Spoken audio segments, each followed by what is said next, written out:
안녕하세요. 예쁜 피부 만드는 김세희 원장입니다. 오늘은 많은 분들이 궁금해 하시는 여드름 흉터에 관해서 이야기해 보려고 합니다.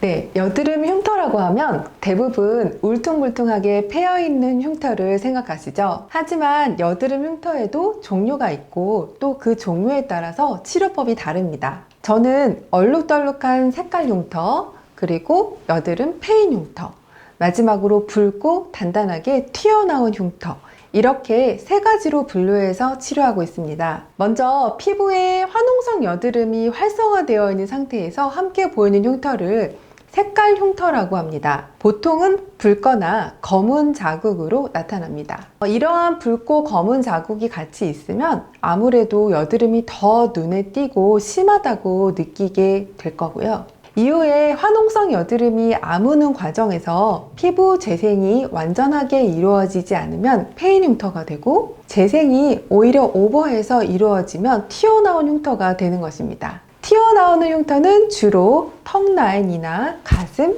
등, 어깨 부위 등에 잘 발생하는데요. 이번 영상에서는 이 세 가지 흉터 중에 여드름 흉터 하면 가장 먼저 생각나는 패인 흉터에 대해서 먼저 이야기해 볼게요.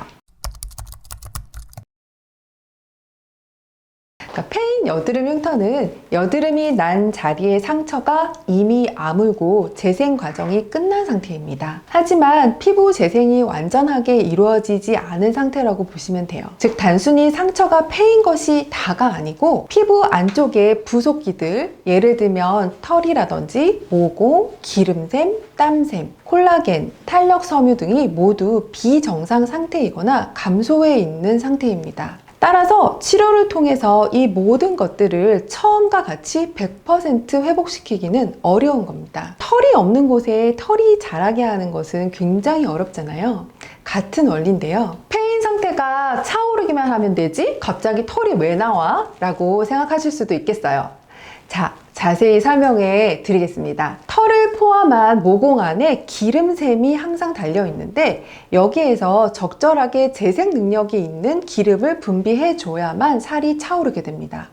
피부 재생의 기본 원리인데요. 하지만 피부 부속기, 즉 털을 포함한 모공이 만약에 없다면 그만큼 재생 과정도 더뎌지겠죠. 물론 패인 흉터를 단번에 개선시킬 수 있는 방법도 있습니다. 박피술을 통해서 울퉁불퉁한 부분을 모두 평평하게 깎아내는 방법이 있겠어요. 하지만 이 경우에 화상이나 2차 감염, 비효성 반응, 색소 침착 등의 부작용이 매우 높아집니다. 그래서 저 같은 경우는 부작용 없이 안전하게 새 살이 차오르게 해주는 방법을 사용하고 있는데요. 하지만 이 과정은 상당히 세심한 치료가 필요합니다. 너무 약하면 효과를 보기 어렵겠고, 너무 과하면 부작용 가능성이 있기 때문에 시술 강도의 조절과 시술자의 숙련도가 매우 중요합니다. 패인 여드름 흉터 치료는 굉장히 다양합니다. 그만큼 어려운 치료라는 반증이기도 한데요. 시술자들별로 선호하는 시술에도 차이가 많은 부분입니다. 보통 4가지 정도로 구분해 볼 수 있겠는데요. 첫 번째는 일반적으로 패인 여드름 흉터에 살이 차오르게 자극해주는 시술. 두 번째, 패인 부분을 직접 채우는 시술. 세 번째는 패인 부분 주변부를 깎아내서 완만하게 만드는 시술. 네 번째는 흉터를 절개하고 봉합하는 시술. 이렇게 4가지로 구분할 수 있습니다. 그 중에 살을 차오르게 자극을 해주는 시술의 종류가 가장 많고, 대표적인 것이 프랙셔널 레이저입니다. 다음으로 패인 부분을 직접 채우는 시술로는 필러가 대표적인데요. 가끔 지방 이식에 대해서 여쭤보시는 분들도 있는데, 지방 이식은 정교하게 넣기가 어렵기 때문에 잘 이용하지는 않고 있습니다. 세 번째는 패인 부분 주변부를 깎아내주는 시술인데, 몇 개의 깊은 흉터가 있는 경우에 적합합니다. 어비움이나 탄산가스 레이저 또는 프렉사 레이저 등을 통해서 흉터 주변부를 깎아주면 흉터가 완만해지지만 그만큼 넓어지게 되는데, 피부에 흉터가 다닥다닥 붙어 있는 경우에는 전체 박피가 될 수 있기 때문에 지양하고 있습니다.